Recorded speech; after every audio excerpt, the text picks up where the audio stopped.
Every combat model predicted the human would fail within 90 seconds. What followed forced the arena to reconsider how survival is actually measured. Look, I have been running betting pools in the Obsidian Coliseum for 17 cycles now, and I can tell you with absolute certainty that I have seen it all.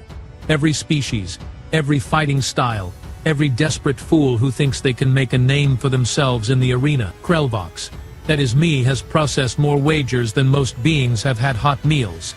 I have watched champions rise and fall. I have seen underdogs get crushed in the first 30 seconds. I have cleaned up more biological fluids than I care to remember. And let me tell you, some species bleed in colors that should not exist in nature. The Colosseum sits on Nexus Station, right where 5 major trade routes intersect, which means we get fighters from every corner of the galaxy. We get the proud warriors seeking honor. We get the desperate ones seeking credits. We get the psychotic ones seeking, well, I try not to ask what they are seeking. The point is, this place has seen everything from Kragoth berserkers to Silithid monks who fight in complete silence. Nothing surprises me anymore, or so I thought. It started 3 days before the Grand Melee, when my assistant Plix came scuttling into my office on all 6 of his legs, chittering like he had just seen a ghost. Now Plix is a Vorthan, and Vorthans do not get excited easily. They are a practical species, excellent with numbers, terrible at parties. But here he was, mandibles clicking so fast I could barely understand him. Boss, you need to see this," he said, shoving a datapad into my primary manipulator. The registration list just updated. I glanced at the screen, already bored. Another Thornclaw warrior, probably. Maybe a Plasma-born if we were lucky. Those always put on a good show, even if they did tend to melt the arena floor. What am I looking at, Plix? Third name from the bottom. I scrolled down. Then I stopped. Then I read it again. Because surely my translation software was malfunctioning. Human? Human, Plix confirmed, bouncing on his leg clusters. I set down the datapad and fixed him with my best skeptical stare, the one that has 3 eyes participating instead of just 2. You dragged yourself all the way to my office to tell me that some suicidal mammal signed up for the melee. Plix, we get suicide cases every season. Remember that flibber who thought he could win with the power of positive thinking? They had to scrape him off the ceiling. But boss, it is a human. When was the last time we had a human in the arena? He had a point there. I had to admit, humans were rare in the fighting circuits. Oh, they showed up in other places. Sure. Human merchants, human engineers, human diplomats with their weird fixation on handshakes and eye contact. But fighters? The species was barely 6 feet tall on average. They had no natural weapons, no armor plating, no venom sacs. Nothing. They were soft, squishy things that broke if you looked at them wrong. The galaxy had been in contact with humans for maybe 40 years, and in that time they had made a name for themselves in trade and technology, not combat. How long do you think this one lasts? I asked, already pulling up the betting interface. I give it 90 seconds, tops. Plix tilted his head, considering. I am feeling generous. 2 minutes, but only if the first opponent toys with it. I started setting up the prop bets. Time until elimination, method of defeat. Whether it would cry. Humans were emotional creatures. Everyone knew that. They cried at the drop of a hat, over things like sad songs and reunion videos. I figured the crowd would enjoy watching one break down in the arena. Morbid? Perhaps. Profitable? Absolutely. The preparation hall beneath the Colosseum smelled like violence and poor life choices. 63 fighters from 40 different species, all crammed into one massive chamber, sizing each other up like predators at a watering hole. The air hummed with tension, growls, threats in a dozen languages, and the occasional burst of bioluminescence from species that communicated through color patterns. I stood in my observation booth above it all, datapad in hand, watching the chaos with the detached interest of someone who had long stopped caring about individual survival rates. Then she walked in, Vera Kine, according to the registration. Human, female variant, although I had no idea if that mattered for their species. She stood, maybe 5'7", which I had to convert from their ridiculous measurement system. She wore simple gray combat gear. Nothing fancy, nothing modified. Her hair was pulled back in a tight braid, dark brown like Terran soil. No cybernetic enhancements that I could see. No obvious weapons, no power armor. Just a human. The reaction was immediate, and exactly what you would expect. A Thornclaw warrior, 8 feet of muscle and bone spurs, actually laughed. It sounded like rocks grinding together in a planetary crusher. They let a grooming snack into the melee, he rumbled, jabbing one of his companions with an elbow the size of my head. I have eaten tougher things for breakfast. Near the equipment racks, a pair of Kron twins hissed their amusement, their serpentine bodies coiling around each other. Look at the soft skin, one said. Does it even have an exoskeleton? Internal bones only? What kind of evolutionary mistake is that? Vera did not react. She walked straight to the registration console, scanned her identification chip, and moved to the staging area. No banter, no threats, no posturing. She just existed there, like she had every right to be in a room full of professional killers. I activated my comm link. Blix, pull up the human's medical scan. Already on it, boss. His voice crackled through my earpiece. Oh, this is sad. Bone density is barely adequate. Muscle-to-weight ratio is nothing special. No redundant organs. No accelerated healing factor. No natural armor whatsoever. Boss, I think this one might not even make it to the arena floor. The stress of the entrance tunnel might trigger cardiac arrest. I watched Vera move through the mandatory weigh-in. The scales registered her at 68 kilograms. 68. The Thornclaw warrior who had mocked her weighed in at 240. Bastion Prime, the reigning champion who lurked in the corner like a mountain with anger issues, probably weighed close to 400. This human was going to get pulverized. Current odds on the human? I asked Blix. 200 to 1 against survival past the first round. 500 to 1 against making it to round 3. We are not even bothering with odds on her winning the whole thing. Nobody is that stupid. Good. Keep it that way. I made a note on my datapad. Humans were novelties, and novelties drew bets from drunk patrons with more credits than cents. We would make a ale off this. Down in the preparation hall, Vera had moved to a quiet corner. She was stretching of all things. Long, methodical movements, like she was preparing for a light exercise session instead of a fight to the death. A plasma-born drifted past her, its semi-solid form flickering with barely contained energy. It paused, regarded her with what might have been curiosity or hunger. I could never tell with that species. Then moved on, apparently deciding she was not worth the effort. The announcement system crackled to life. Fighters, report to staging zones. The grand melee begins in 20 minutes. May your gods show mercy, because the arena will not. Vera stopped stretching. She rolled her shoulders once, twice, then walked towards staging zone 7 without hesitation, without fear, without any visible emotion whatsoever. I updated my notes. 90 seconds. I was sticking with 90 seconds. The arena doors were 4 inches of reinforced durasteel, designed to withstand anything short of a plasma cannon. When they sealed shut, they made a sound like the universe itself saying, "You are on your own now, good luck with that." I had heard that sound thousands of times, and it never got old. The finality of it, the commitment. Once those doors closed, there was no backing out, no rescue, no second thoughts. You won or you died, or if you were particularly unlucky, both. The crowd roared. 15,000 beings packed into the Colosseum representing 100 different species, all screaming for blood in their respective languages. The translator systems could not even keep up. It just came out as a wall of noise, primal and hungry. I loved it. Nothing made credits flow like a good bloodthirsty crowd. The grand melee format was simple and brutal. 63 fighters entered. Pairings were random. Winners advanced. Losers got carried out. No rest between rounds unless you earned it by winning fast. The whole thing ran until one fighter remained standing. Average duration? 6 hours. Average survivor? 1. Vera Kane stood in ring 7, and across from her, grinning like he had already won, was Thornclaw warrior Grix the Render. Yeah, that was actually his title, the Render. He had earned it by tearing his opponents into component pieces. Slowly. For entertainment value. This is not a fight. It is an execution, Plix muttered in my ear. Should we alert medical to have the cleanup crew ready? Give it a minute, I said. But honestly, I was thinking the same thing. The bell rang. Grix charged immediately, because Thornclaws were not known for their tactical subtlety.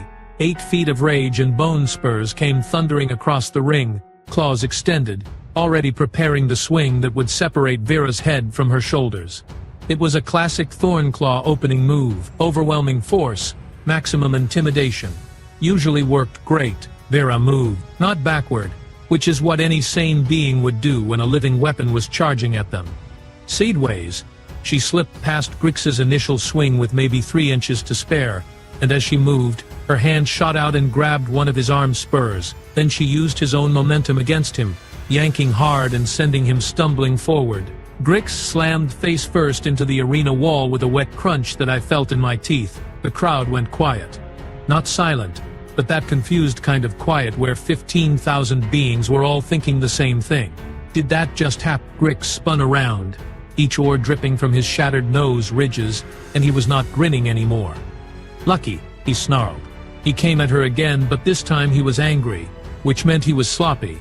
Vera ducked under a wild haymaker, stepped inside his guard, and drove her elbow into his throat. Thorn claws had reinforced tracheas, so it should not have done much, but she hit the same spot twice more in rapid succession. Precise little jabs that made Grix gag and stumble backward. Then she kicked him in the knee. Now, human legs are not particularly strong by galactic standards. They do not have the hydraulic power of a crone, the coiled muscle of a Vorthon. Nothing special. But Vera kicked that knee like she knew exactly how Thornclaw joints articulated, exactly where the weak point was, exactly how much force was needed. The knee bent sideways with a crack that echoed through the arena. Grix went down, roaring in pain and fury. Vera did not give him time to recover. She was on him immediately, raining down strikes on his head, his throat, his eyes. Not powerful strikes, but targeted ones, persistent ones. Grix tried to grab her, but she twisted away. He tried to gore her with his head spurs, but she was already somewhere else. It was like watching water fight rock. The rock was bigger, harder, stronger, but the water roots kept finding new cracks to exploit. 15 seconds later, Grix stopped moving. The crowd exploded. Half in shock, half in excitement. All of them suddenly very interested in the small human standing over a fighter 3 times her size. My datapad started buzzing with new bets. Lots of new bets. Clicks, I said slowly, watching Vera walk calmly back to her corner while medical drones dragged Grix's unconscious body out of the ring. What are the odds now? There was a long pause. They are adjusting, boss. 50-1 against making it to round 3. Some crazy fool just put down 10,000 credits on her winning the whole thing. I stared at the human. She was breathing hard, but not gasping, sweating, but not exhausted. She had not said a word. She had not celebrated. She just stood there, waiting for round 2. Well, I said, that was unexpected. Round 2 started exactly 4 minutes after round 1 ended. 4 minutes. That was how much rest Vera Kane got before they threw her back into the arena against a Kron serpent fighter named Sestra. 4 minutes to catch her breath, hydrate, and prepare to fight a creature that could crush steel pipes with its muscular coils. Medical drones hovered around her staging area, trying to scan for injuries, offering stim packs and tissue repair. Standard procedure. Every fighter got medical attention between rounds. It was required by galactic combat regulations, not because the Colosseum cared about fighter welfare, but because dead fighters could not put on a good show. Vera waved them off. Just waved them away, like she was declining an offer of street food, not emergency medical care after fighting a Thornclaw warrior. Is she insane? Blix asked. She has microfractures in her left hand. Her cortisol levels are spiking. She needs treatment. She also just won her first fight, I said.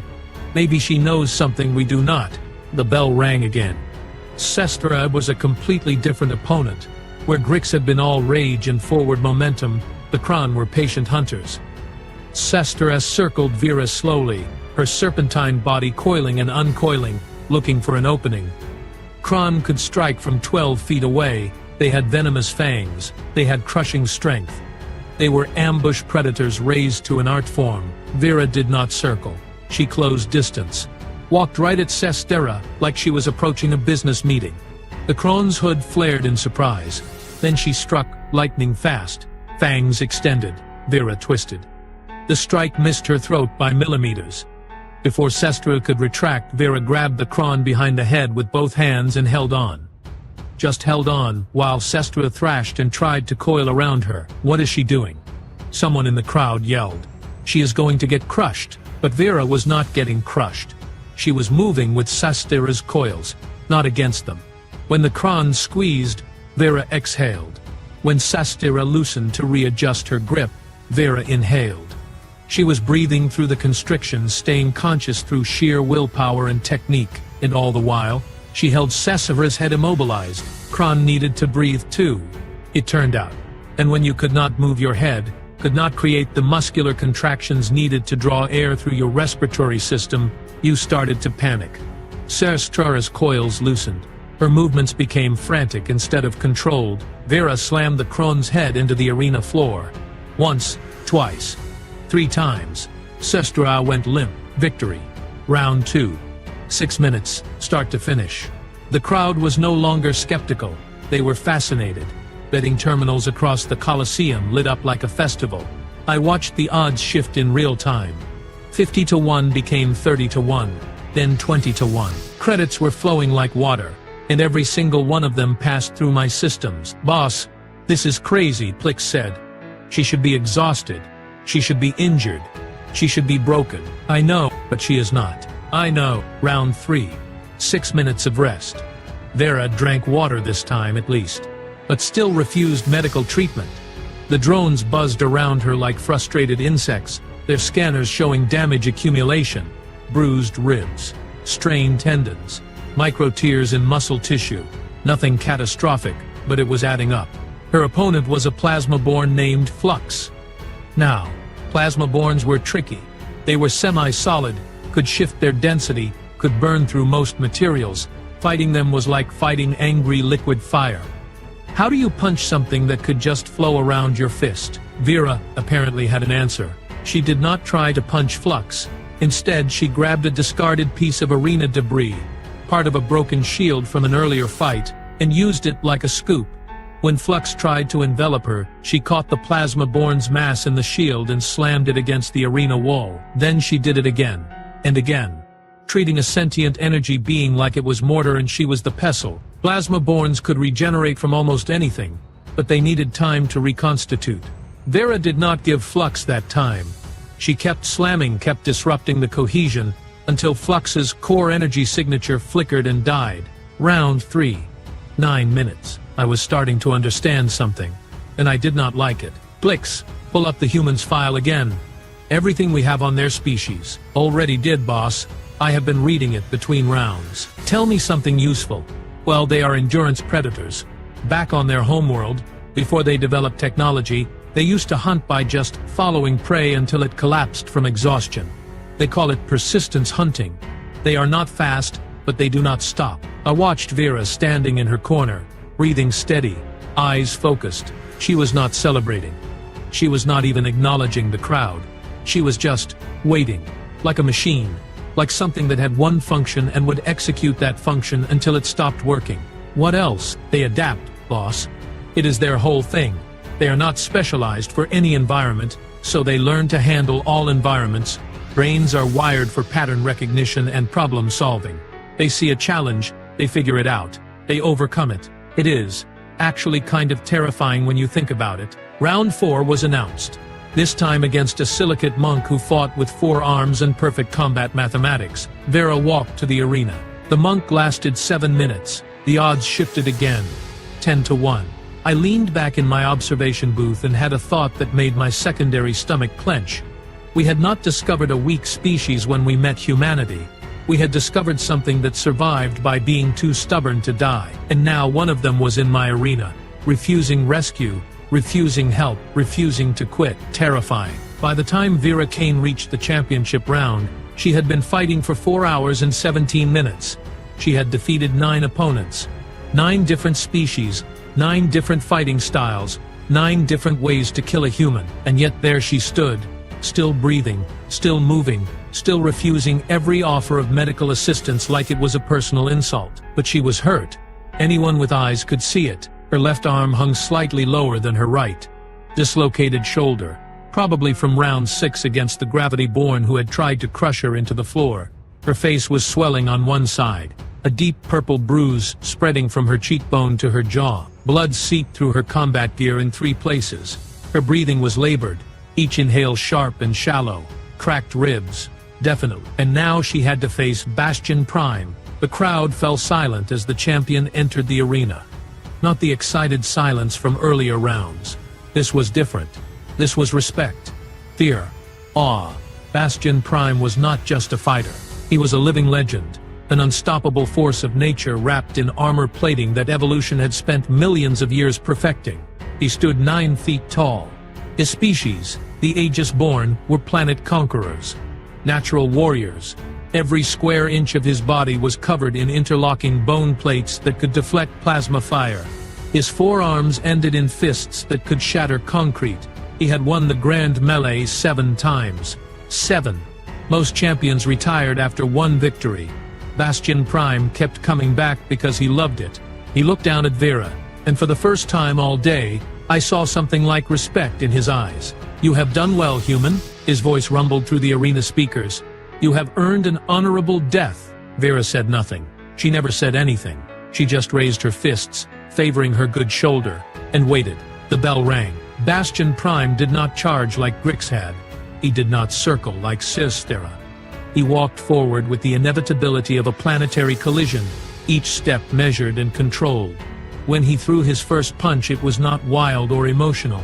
It was precise, professional, a strike designed to end the fight immediately. Vera barely dodged it. The fist passed so close to her head that her hair moved. She tried to counter, but her injured arm would not respond fast enough. Bastion's second arm caught her in the ribs, the same ribs that were already cracked, and she went flying across the arena. The crowd gasped. Vera hit the wall hard, slid down, and I thought, this is it. This is where it ends. Nobody could take a hit like that and get back up. Nobody. She got back up, slowly, painfully, using the wall for support. But she got up. "Stay down," Bastion Prime said, and it was not a taunt. It was genuine advice. "You have nothing left to prove." Vera spat blood onto the arena floor and raised her fists again. Bastion came at her, and this time Vera did not try to dodge.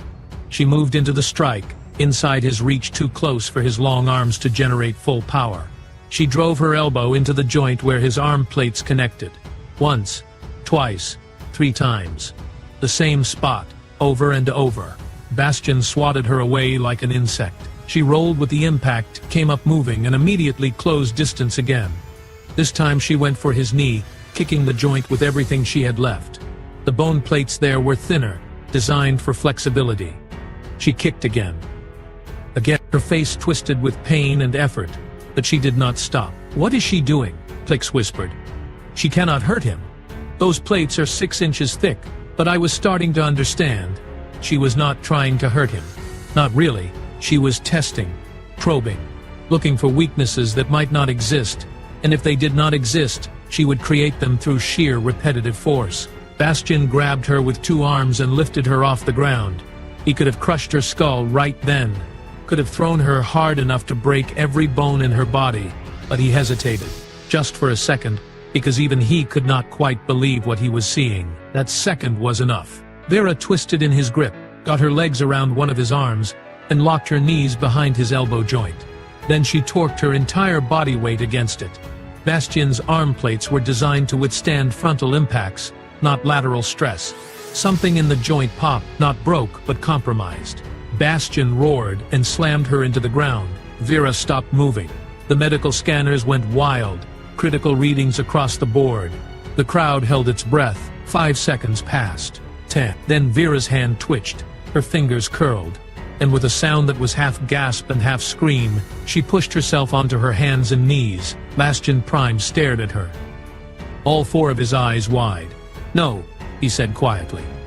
"No, that is not possible." Vera stood up, swaying, bleeding, broken, but standing. And Bastion Prime, champion of champions, conqueror of 7 Grand Melees, did something I had never seen him do. He stepped back. Then he lowered his arms and bowed his head. "I yield," he said. The arena erupted in chaos. The medical bay was a circus of flashing scanners and panicked technicians. Vera Kane sat on an examination table, finally allowing treatment, and the readouts were horrifying. 3 cracked ribs, dislocated shoulder, severe muscle damage, internal bleeding, concussion, stress fractures in both hands. Her pain receptor readings were off the charts. The doctors kept looking at the scans, then at her, then back at the scans, like they were trying to reconcile two different realities. "How are you conscious?" the head physician, a Karelian with 6 medical degrees, asked. "These injuries. You should be in shock. You should be comatose. You should be screaming." Vera shrugged with her good shoulder. "Hurts less if you ignore it." I stood in the observation area, data pad clutched in my primary manipulator, watching this conversation unfold. Next to me, Blix was doing his species equivalent of hyperventilating. "Boss, we need to update the combat regulations," he chittered. "This is not normal. This is not safe. This is not right," the physician continued. "Miss Kane, you fought for over 4 hours with these injuries accumulating. Why did you refuse medical treatment between rounds? Did not need it. You clearly did need it. You are experiencing systemic trauma." "But I won, did I not?" Vera's expression did not change. Matter of fact, casual, like she had just finished a light workout instead of fighting 9 professional killers in succession. The physician threw up his manipulators in defeat and went back to treating her injuries. I activated my recording device and approached the examination table.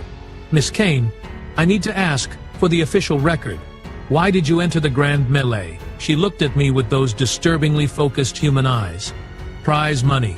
Just prize money? Nothing else? No honor? No glory?